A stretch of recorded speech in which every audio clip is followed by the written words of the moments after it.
नमस्कार. आपण पाहतात आदर्श पोलखोल.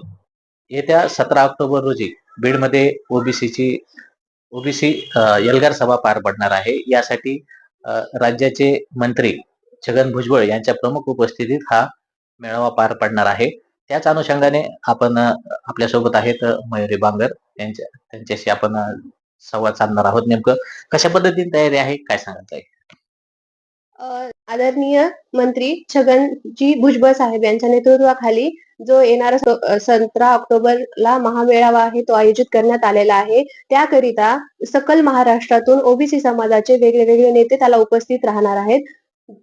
हैदराबाद गॅझेटनुसार जे जी-आर काढण्यात आला होता तो रद्द करता प्रमुख मागणी असेल आमची ती तो रद्द व्हावा ह्याच्यासाठी सकल ओबीसी त्या दिवशी एकवटणार आहे. एकजूट पद्धतीने हा सकल ओबीसीचा मेळावा आयोजित करण्यात आलेला आहे. त्याची तयारी खूप चांगल्या पद्धतीने सुरू आहे आणि लक्षच्या संख्येने उपस्थित राहणार आहे अख्खा समाज, असं नियोजन सुरू आहे त्याचं.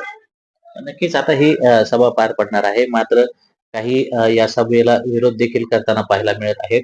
ती सभा उधळून लावू असं देखील बोललं जात आहे. काय सांगाल?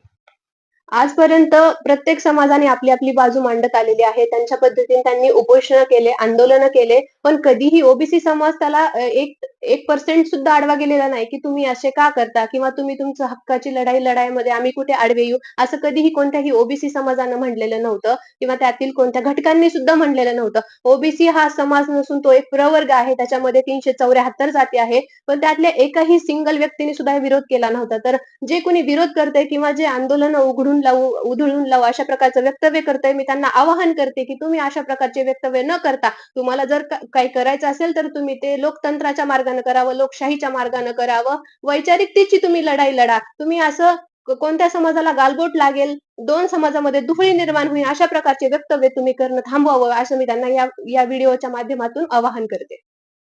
याआधी देखील मराठा समाजाचे बीडमध्ये मोर्चे झाले, हे झाले. मात्र कधीही ओबीसीने विरोध केला नाही. मात्र आताच हा विरोध कशामुळे आहे काय सांगाल? 2018 पासून मराठी क्रांती मोर्चे असे खूप सारे निघत आलेले आहेत. पण त्यांनी जे त्यांचे मोर्चे काढले ते एक त्यांच्या रास्त मागण्या होत्या. त्यांनी कधीही कोणाला त्रास देण्याचं किंवा कोणालाही असे ओपनली चॅलेंज, आश्वासनं किंवा गालबोट लावण्याचे वक्तव्य केले नव्हते. पण हा जो द्वेष वाढलेला आहे, फक्त ओबीसी समाजामधनंच आरक्षण पाहिजे. आता आम्ही आमच्या बचावाकरता वंचितांचा, शोषितांचा, आक्रोशितांचा आवाज जर आम्ही राज्य सरकारपर्यंत पोहोचू इच्छित आहोत, तर त्यांना म्हणजे अडचण काय आहे हे आणखी आम्हाला समजलेलं नाही. पण जर कोणी आडवं येत असेल तर आम्ही सर्व एकजूट आहोत, एक संघाने आहोत. आम्ही ह्याला नक्कीच जशास तसं उत्तर देऊ असं मी सांगू शकते या ठिकाणी. नक्कीच या सभेच्या अनुषंगाने आपण काय आव्हान करू? मी असं आवाहन करते, की प्रत्येक कालची जी आमची मीटिंग पार पडली त्याला अहिल्यानगर, संभाजीनगर, वाशिम म्हणजे महाराष्ट्रातल्या कानाकोपऱ्यातल्या प्रत्येक जिल्ह्यातून तिथलचे जिल्हाध्यक्ष, ओबीसीचे प्रमुख नेते उपस्थित होते. त्यांनी तसंच त्यांच्या नेतृत्वाखाली पूर्ण महाराष्ट्रातील पूर्ण समाजानं या होणाऱ्या 17 ऑक्टोबरच्या महाएल्गार मेळाव्याला मोठ्यातल्या मोठ्या संख्येने उपस्थित राहून आपली एकजुटता, एक संघता दाखवून द्यावी. आपला वंचितांचा, आक्रोशितांचा आणि शोषितांचा आवाज जो आहे तो राज्य शासनापर्यंत पोहोचण्याचा हा मोठा मार्ग आहे. त्याच्यामुळे मी सर्वांना आवाहन करते, 17 ऑक्टोबरला तुम्ही मोठ्यातल्या मोठ्या संख्येने उपस्थित राहावं व आपली संख्या दाखवून द्यावी, आपली एकजुटता दाखवून द्यावी ही विनंती. नक्कीच या होत्या मयुरी बांगर.